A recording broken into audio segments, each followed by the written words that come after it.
quelques gouttes d'eau. Vous voyez, c'était pas une masse, c'était quelques gouttes. Ça, après c'était aussi le robinet, à plusieurs reprises qu'on entendait couler de la baignoire. Et quand on y arrivait, il n'y avait rien. Il n'y avait rien qui coulait. Il n'y avait rien qui coulait. Ou de bouilloire aussi. Oui. Des bouilloires. J'avais pas de bouilloire qui sifflait, qui bouillait. L'eau qui bouillissait, mais il n'y avait rien du tout. Strictement rien. Et on n'a jamais su pourquoi.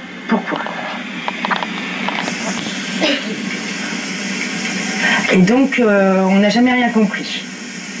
Jamais. Tu as peut-être un message important, il faut peut-être qu'on fasse une pause. Oui. Reprise de l'enregistrement. La maman de Fabienne est partie chercher les enfants à l'école. On va pouvoir en profiter pour parler un peu de ton père, ce qu'il avait ressenti. Ouais. Donc, on était ensemble assez régulièrement. Quand ma mère elle allait faire ses petits lotos, tout ça, lui, il n'aimait pas trop rester trop longtemps, ça ne lui plaisait pas les lotos, donc il restait à la maison. Et mon père, assez souvent, me disait, c'est pas normal, Fabienne, j'entends des bruits, j'ai froid dans le dos, je suis pas bien. Et à plusieurs reprises, il a eu des poussées de diabète. À plusieurs reprises. Donc, et il s'endormait souvent sur la table, chose qu'il ne faisait pas. Il s'endormait d'un seul coup. Et il se sentait vraiment pas bien. Vraiment pas bien. À la maison, il se sentait pas bien. Il venait parce que bon, il y avait les enfants, il y avait tout ça. Mais il aurait pu... Il ne pouvait pas rester là-bas. Il avait du mal à rester. Dans la maison même, Est-ce qu'il dormait des fois là-bas? Non. Non, il n'aurait jamais voulu. Il n'a jamais voulu dormir là-bas? Non. Il n'aurait jamais voulu. Et donc, il me disait à plusieurs reprises, comme quoi qu'il fallait que je parte, parce que je me mettais en danger, moi, et ainsi que les enfants. Il m'avait dit, comme quoi qu'il y avait quelqu'un qui avait dit, quelqu'un de la maison, donc un esprit, qu'il fallait que je m'en aille. J'étais restée trop longtemps. Ils ne peuvent pas accepter quelqu'un. Ils voulaient la maison vide. Ils la voulaient à eux, ils disaient que c'était à eux la maison. Et c'est vrai que moi, j'ai eu cette sensation-là, de me sentir vraiment mal acceptée dans cette maison. Qu'il fallait que je m'en aille. Mais bon, tu ne savais rien, personne ne t'avait averti. Personne ne m'avait averti. Ni le propriétaire, ni les voisins, ni parce les que anciens locataires. Voilà, le propriétaire, il venait de racheter la maison. Ah. Donc quand moi j'étais la première locataire au rachat de la maison, j'ai été la première locataire. Oui.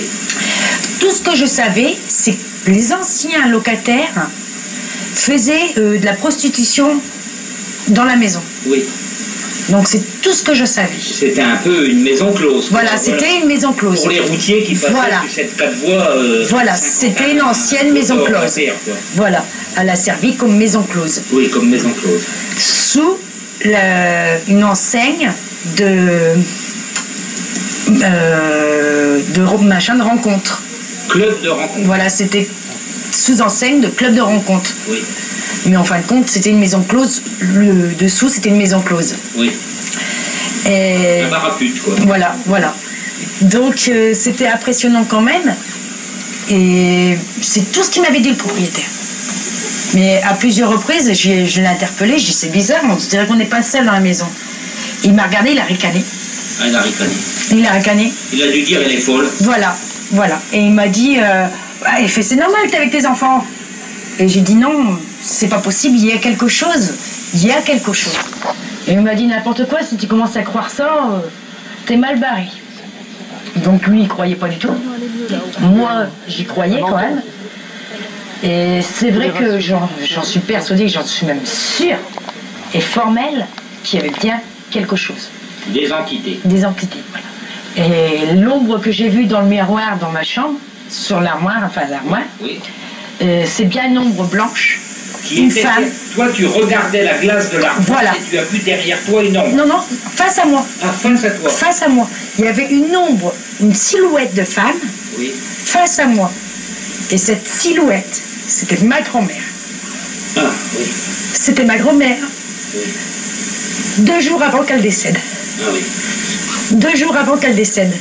Elle était très malade. Elle était en train de décéder. Et avant qu'elle décède, 2 jours avant, elle est apparue dans mon miroir.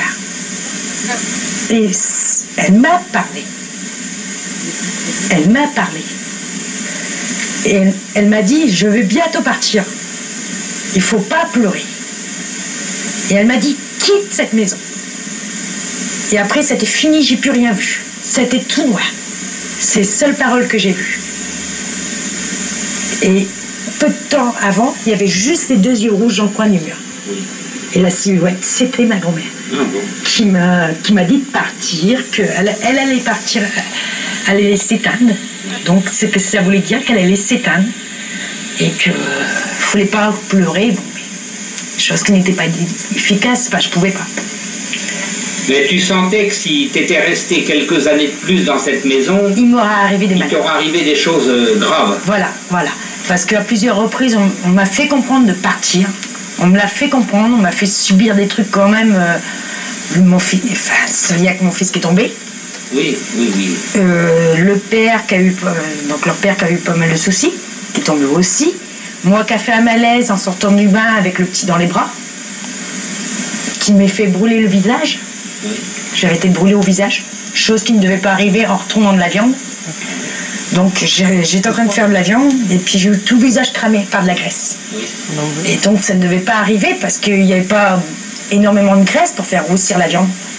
Et donc vu comment j'avais piqué, ça ne devait pas retomber. Et ça a retombé, ça a claqué, ça a cliffé tout mon visage. Et de là, ça a empiré. Oui. Ça a empiré. Et pour moi, c'est pas du hasard. Que des avatars, voilà. Des problèmes. Que des problèmes. Les factures qu'on n'arrivait plus à suivre.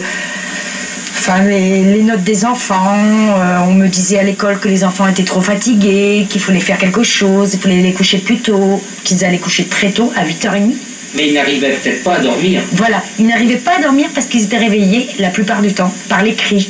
Les bruits. Les bruits, les pleurs, les pas qu'ils entendaient, les chuchotements, parce que même eux entendaient des chuchotements. Ils ont même entendu la petite qui disait « Viens jouer avec moi !» d'une petite voix comme ça.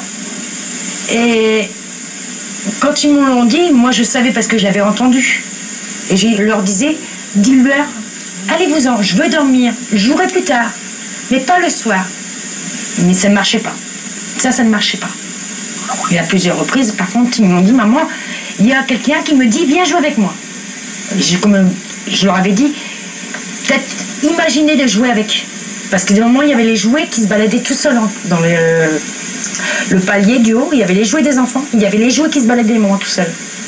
Et je rangeais tous les jours les jouets. Et j'envoyais tous les jours, quand les enfants étaient à l'école, déballer. Et que ça ne pouvait pas être eux, ils étaient à l'école. Ah bah oui. Ça ne pouvait pas être eux. Mais toujours pas si loin que ça de la tache de sang. C'était pas si loin que ça de la tache de sang. La tache de sang mesurait à peu près 50 cm, on va dire. 50 cm sur 30 cm. C'était marron noir. C'était voilà, marron brique. C'était vraiment du sang à cagner, on aurait dit. On avait beau frotter, faire tout ce qu'on voulait, il n'y avait rien à faire.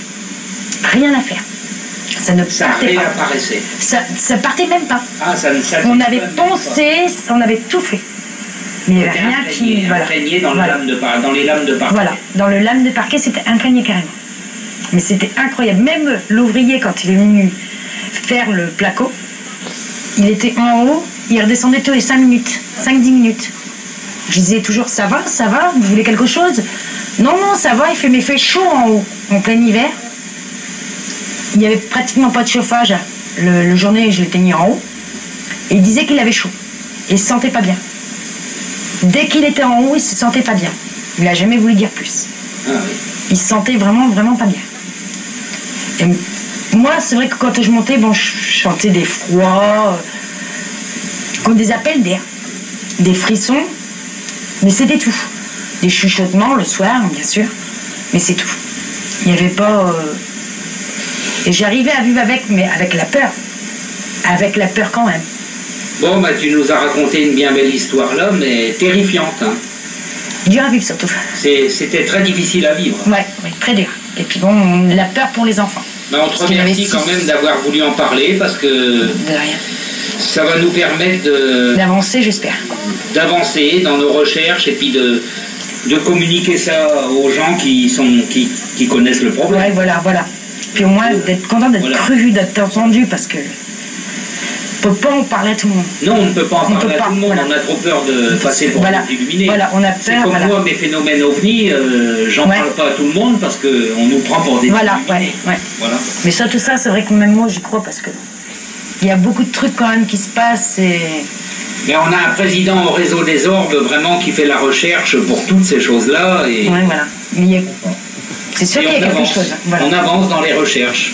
C'est principal. Grâce à des témoignages, grâce à beaucoup de matériel scientifique, grâce aux nombreuses photos qui sont faites et diffusées sur le forum, on avance. Mais c'est vrai qu'il y a quelque chose, ça c'est sûr. On est en recherche de vérité et un jour on va découvrir la vérité de tout ça. Oui, c'est ce qu'il faut parce que... Nous sommes persuadés de toute façon qu'après la mort il y a quelque chose. Ah oui. Ça c'est certain. On revient. On revient. Il y a il y a quelque chose. On revient. De quelle façon, je ne peux pas dire, mais j'en suis sûre qu'on revient. Oui, il y a quelque chose. On revient, ça c'est sûr. Il y a trop de témoignages qui pourraient prouver le contraire. Mais moi je dis qu'on revient toujours. Toujours. Bon, je crois qu'on va arrêter parce que les enfants rentrent de l'école et il ne vaut mieux pas parler de ces choses-là devant eux. Merci Fabienne. De rien. Oui. Georges, donc très impressionnant. Ah, on a des remerciements là sur Skype. Ouais. Vous avez pu entendre? Alors son premier mari est mort dans des circonstances vraiment tragiques. Oui. Un 17 septembre récemment, il y a quelques années. Je vais vous expliquer la mort tragique. Ma femme va vous le